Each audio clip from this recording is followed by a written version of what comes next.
पिछला चुनाव भी अपन हार गए। तो मैं ये महसूस कर रहा हूँ 20 साल से। पहले शांतिपूर्वक इलाका था, क्षेत्र पूरा शांतिपूर्वक था। मैं उन सबके बीच में बैठता था।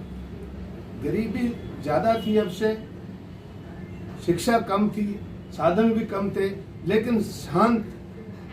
मैं 20 साल से देख रहा हूँ दिनों दिन यहाँ अशांति बढ़ती जा रही है। यहाँ की जो लीडरशिप है इस वक्त की, मैं किसी एक का नाम नहीं लेना चाहूँगा, कि मैं ऐसा महसूस करता हूँ कि ऐसा दिखाना चाहते हैं जनता को कि मैं इससे बड़ा ताकतवर हूँ, मैं इसको रोक दूंगा, मैं आऊँगा। दूसरा कहता है मैं इससे ज़्यादा ताकतवर हूँ, मैं इसको रोक दूंगा। विकास की कोई बात नहीं करते, किसी अच्छे विचार नहीं रखते। मैं आपके सोशल मीडिया के माध्यम से देखता हूँ, मुझे बड़ा महसूस होता है कि एक दूसरे के बात करने के सिवा क्षेत्र के विकास की बात नहीं की जाती। आप भी चुनाव के नजदीकी क्षेत्र में अब सक्रिय हुए हैं। पहले भी आप पहले भी आगे नेताओं ने उपेक्षा रखी है जनता की, तो आप पहले कहाँ थे? देखो, मैं पहले बराबर ही यहीं रहा हूँ, लेकिन पॉलिटिकली परिस्थितियाँ होती हैं। जैसे कांग्रेस के पास कुछ सीटें कम आई, तो 101 बनानी मजबूरी है, वरना सरकार नहीं चले। तो जो कांग्रेस के सामने चुनाव लड़ा, तो उसको कांग्रेस में लेना पड़ा सरकार चलाने के लिए। तो कांग्रेस के जो कार्यकर्ता थे वो उपेक्षित रहे। हालांकि हमने प्रयास जारी रखा, लेकिन फिर भी विधायक जो बनता है उसकी ताकत अलग हो जाती है।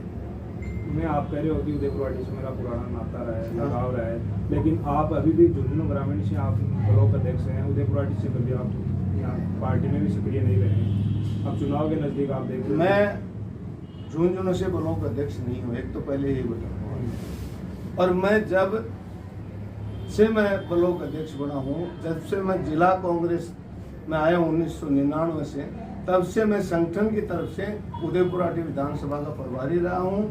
हर संगठन का जो कार्यक्रम चला है उसमें पूरी भागीदारी, मैं हर कार्यकर्ता कांग्रेस के से मिलता रहा हूँ। हर संगठन की गतिविधियाँ चलाई हैं उनके बीच में बैठ के। मैंने हर चुनाव में जब भी मतलब मुख्यमंत्री जी का यहाँ दौरा हुआ है, वो व्यवस्था करनी है, लोकसभा के चुनाव उसमें करना है, मैं बराबर संपर्क में रहता हूँ। और मैं वहाँ से अब आपका मानना है कि कांग्रेस, अब आपकी क्या मंशा है आगे? मेरे मंशा है कि मैं पार्टी से टिकट की अप्लाई की है। अगर मुझे पार्टी यहाँ के लिए योग्य उम्मीदवार मानती है तो मैं यहाँ से चुनाव लड़ना चाहता हूँ। और यहाँ के आम मतदाता को ये विश्वास दिलाना चाहता हूँ कि जैसी परिस्थितियाँ 20 साल में बनी हैं, उनको बगैर किसी हिंसा के, बगैर किसी द्वेषता के, उसको शांतिपूर्वक इलाका ये बनाना है। यहाँ शांति कायम करनी है। और किसी भी तरह के आज भय है वोटर के मैं इधर चला जाऊंगा तो ये हो जाएगा, इधर मेरी कौन सुरक्षा करेगा, वो सारा भय एक मतदाता के दिमाग से आप मानते हैं कि 5 साल में उदयपुर वाटी का विकास नहीं हुआ? इन 5 साल में, इन 5 साल में जैसा होना चाहिए था वैसा नहीं। हालांकि क्यों नहीं हुआ? आपकी तो सरकार थी, हालांकि आपकी सरकार थी, कांग्रेस की सरकार थी, क्यों नहीं हो पाया विकास? नहीं, मैं ये नहीं कह रहा हूँ विकास नहीं हुआ है, विकास हुआ है, लेकिन समुचित रूप से होना चाहिए, पूरे इलाके के हिसाब से होना चाहिए। क्या कारण रहा, क्यों नहीं हो पाया? जैसा प्रतिनिधि होता है, सरकार में बैठता है, उसकी राय से ही सरकार वहाँ की स्वीकृतियाँ, विकास का काम। प्रतिनिधि सरकार में तो मंत्री था, अगर प्रतिनिधि कमजोर होता मंत्री क्यों बनाते उसको? ये नहीं है, मैं कमजोर नहीं बता रहा हूँ, मैं ये कह रहा हूँ उसके दिमाग में क्या प्लान चल रही है, वो कैसी राय दे, उस पर निर्भर करता है। उसमें कमजोर या तगड़ा होना। अब आपकी पार्टी में आप राजेंद्र सिंह हुड्डा को कांग्रेस मानते या नहीं मानते है? राजेंद्र सिंह हुड्डा जो वर्तमान में विधायक है, वो अभी पार्टी में है या नहीं है? मैं इस बारे में तो राजेंद्र सिंह हुड्डा ही बता सकते हैं। मैं कैसे बता सकता हूँ कि वो कांग्रेस पार्टी की तरफ से उनको क्या अभी तक कोई निष्कासित किया गया है? मुझे इस बात का कोई ध्यान नहीं।